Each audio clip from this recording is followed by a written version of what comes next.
देख रहे हैं real life true stories hub, जहां डरावनी कहानियां सिर्फ सुनाई नहीं जाती बल्कि वो आत्माएं खुद आपको सुनवाती हैं। मैं हूं आपका होस्ट शिव योगी। आज की कहानी राजस्थान के एक गांव से है, जहां दो सगे भाइयों की दुश्मनी ने एक ऐसी आत्मा को जन्म दिया जो आज भी चैन से नहीं बैठी। ये सिर्फ एक कहानी नहीं, ये चेतावनी है कि कुछ पाप पीढ़ियों तक पीछा नहीं छोड़ते। दो सगे भाई रमेश और कल्याण एक ही घर की छत के नीचे जन्मे प्ले बढ़े। कभी एक परिवार थे, लेकिन वक्त ने उन्हें दो हिस्सों में बांट दिया। छोटे छोटे मनमुटाव, जमीन जायदाद और हिस्सेदारी की बातें धीरे धीरे आग बनकर भड़क उठी। एक दिन बात इतनी बढ़ गई कि दोनों भाई रमेश और कल्याण आमने सामने खड़े हो गए। पहले जुबान चली, फिर हाथापाई। कल्याण गुस्से में, रमेश तूने हमेशा अपने हिस्से से ज्यादा छीना है, अब और बर्दाश्त नहीं होगा। रमेश तेज आवाज में, और तू क्या कम है, हर बार भाईचारे का नाम लेकर मुझे बेवकूफ बनाता रहा है। आज सच सामने आ ही गया। कल्याण तंज कसते हुए, तेरे लालच ने ही इस घर को तोड़ा है, तू भाई नहीं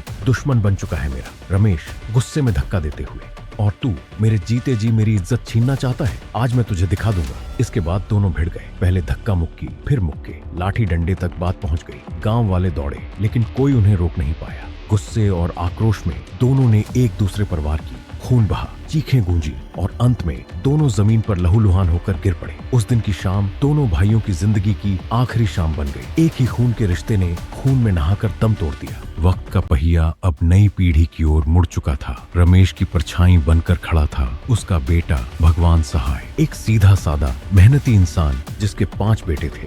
पिता की मौत के साथ ही पूरे परिवार की जिम्मेदारी अब उसके कंधों पर आ गिरी। उधर कल्याण का बेटा था बाबूलाल। अब बाबूलाल अपनी माँ और पत्नी के साथ रहता था, लेकिन उसकी जिंदगी में एक कमी थी, संतान की। लेकिन यही एक बात घर की शांति को निगल गई।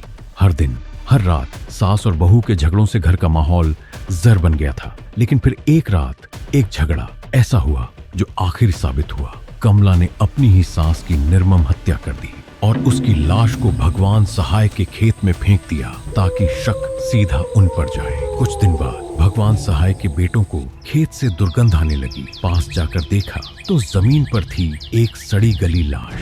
पुलिस आई, पूछताछ हुई और फिर वो सच बाहर आया जिसने पूरे गांव को हिलाकर रख दिया। कमला ने जुर्म कबूल किया और बाबूलाल को भी उसके साथ गिरफ्तार कर लिया गया। लेकिन इंसानियत के नाते पुलिस ने बाबूलाल को कुछ घंटों के लिए रिहा किया, ताकि वो अपनी ही मां का अंतिम संस्कार कर सके। पर शायद आत्मा इंसाफ से पहले मुक्ति नहीं चाहती थी। लेकिन जैसे ही चिता सजाई जाती, कुछ न कुछ अनहोनी हो जाती। लेकिन जैसे ही बाबूलाल क्रियाकर्म की शुरुआत करता, कभी नारियल उसके सिर पर गिरता तो कभी मटकी अपने आप फूट जाती। यहाँ तक कि अग्नि तक जलती ही नहीं थी, जैसे कोई अदृश्य शक्ति हर कदम रोक रही हो।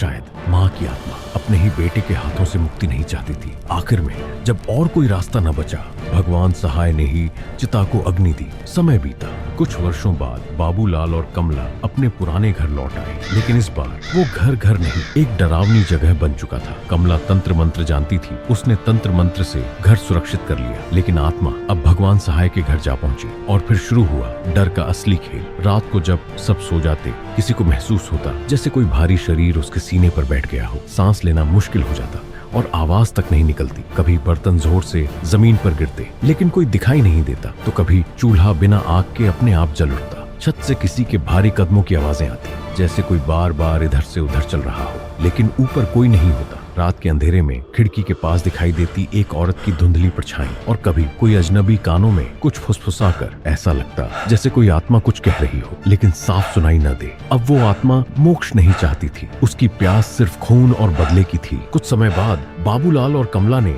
गांव के किनारे एक नया घर बनवाया, लेकिन वो भूल गए उस घर को तंत्र मंत्र से सुरक्षित करना। और यही भूल उनकी मौत का कारण बन गई, क्योंकि कोई था जो अब भी उनके मौत का इंतजार कर रहा था। और फिर एक अमावस की रात, जब पूरा गांव काले अंधेरे में डूबा था, अचानक बिजली गुल हो गई। हवा का एक ठंडा झोंका आया और बाबूलाल के घर के दरवाजे ने धीरे धीरे चर्रर की आवाज के साथ खुद ब खुद खुलना शुरू कर दिया। गांव की सुनसान गलियों में बस एक ही आवाज गूंज रही थी, किसी के नंगे पैरों की भीगी भीगी आहट जो घर के अंदर की तरफ बढ़ रही थी। और फिर अचानक एक दिल दहला देने वाली चीख ने सन्नाटे को चीर दिया। वो चीख कमला की थी। लोग कहते हैं उस पल कमला के कमरे की खिड़की पर एक औरत का आधा जला हुआ चेहरा नजर आया। जिसकी आंखें खून से भरी थी और होंठ किसी मंत्र की तरह कुछ बड़बड़ा रहे थे। उस चीख के बाद न बाबूलाल न कमला दोनों कभी किसी को दिखाई नहीं दिए। सुबह जब दरवाजा तोड़ा गया, अंदर कमरा खाली था। बस कोने में राख और अधजले कपड़ों की भयानक बदबू तैर रही थी और दीवार पर खून से लिखा था, बदला अब भी बाकी है। आज उस गांव में कई नए घर बन चुके हैं, लेकिन कुछ बातें आज भी नहीं बदली। आज भी कुछ लोग कहते हैं रात को जब सब सो रहे होते हैं